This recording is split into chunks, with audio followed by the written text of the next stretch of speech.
നമ്മൾ ഇന്നിവിടെ NCERT biology text +1 വായിക്കാൻ പോകുന്നത്. അതിൽ രണ്ടാമത്തെ അധ്യായമാണ് വായിക്കുന്നത്. Chapter 2 biological classification.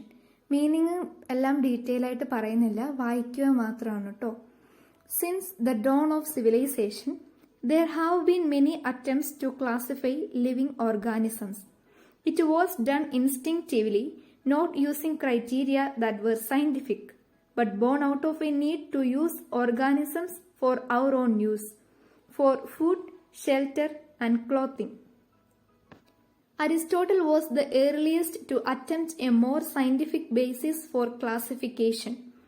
He used simple morphological characters to classify plants into trees, shrubs, and herbs. He also divided animals into two groups, those which had red blood and those that did not. In Linnaeus' time, a two-kingdom system of classification with Plantae and Animalia kingdoms was developed that included all plants and animals respectively. This system did not distinguish between the eukaryotes and prokaryotes, unicellular and multicellular organisms, and photosynthetic green algae and non-photosynthetic fungi organisms. Classification of organisms into plants and animals was easily done and was easy to understand, but a large number of organisms did not fall into either category.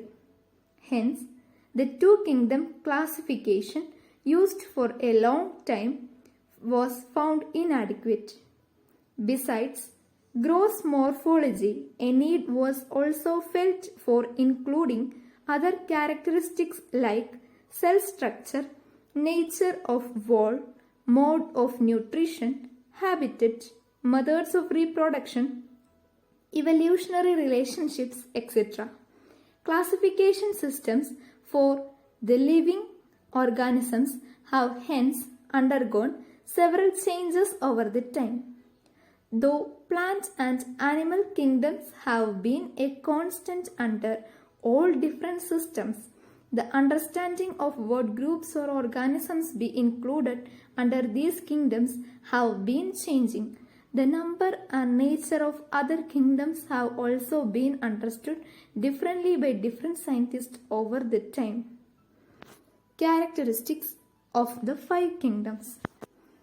Five kingdoms: Monera, Protista, Fungi, Plantae, Animalia. Characters: cell type: Monera prokaryotic, Protista eukaryotic, Fungi eukaryotic, Plantae eukaryotic, Animalia eukaryotic.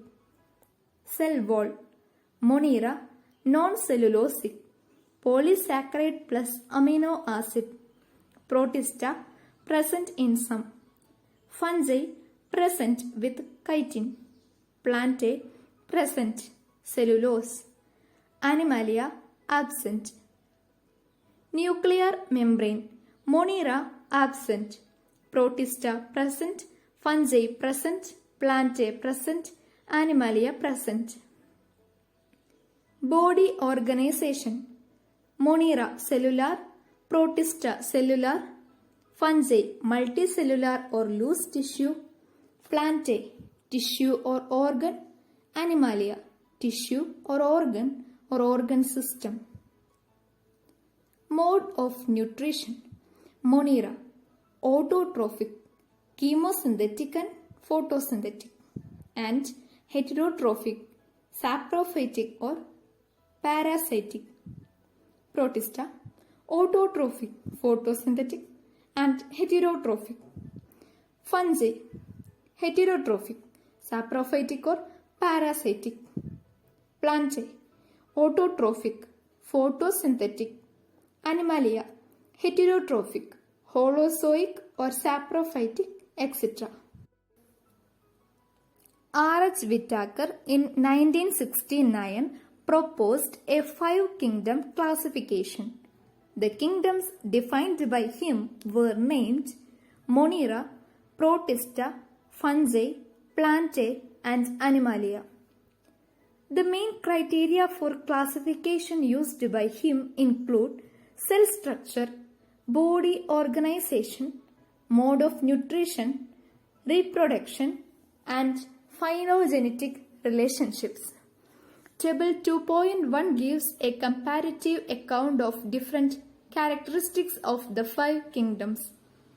The 3-domain system has also been proposed that divides the kingdom Monera into 2 domains, leaving the remaining eukaryotic kingdoms in the 3rd domain and thereby a 6-kingdom classification. You will learn about this system in detail at higher classes. Let us look at this 5-kingdom classification to understand the issues and considerations that influenced the classification system. Earlier classification systems include bacteria, blue-green algae, fungi, mosses, ferns, gymnosperms, and the angiosperms under plants.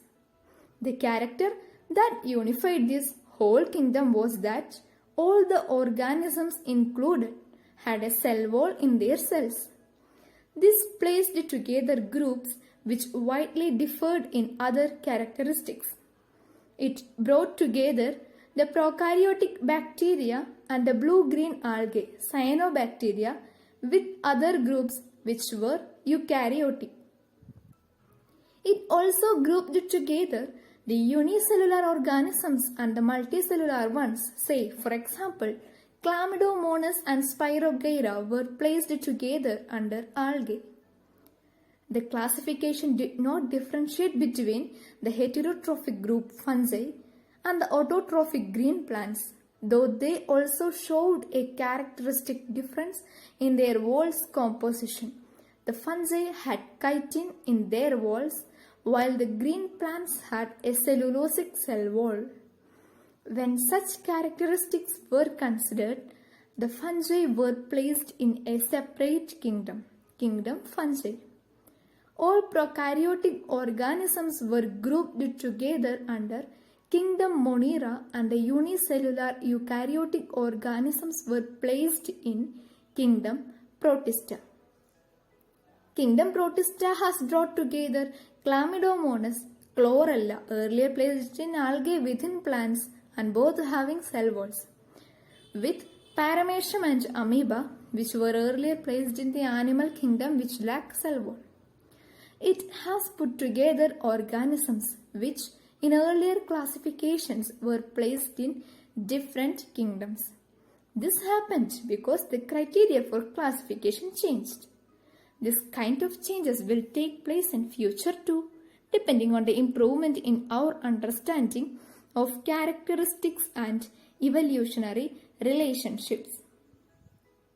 Over time, an attempt has been made to evolve a classification system which reflects not only the morphological, physiological, and reproductive similarities, but is also phylogenetic, that is, based on evolutionary relationships. In this chapter, we will study characteristics of kingdoms Monera, Protista, and fungi of the Whittaker system of classification. The kingdoms Plantae and Animalia, commonly referred to as plant and animal kingdoms respectively, will be dealt separately in chapters 3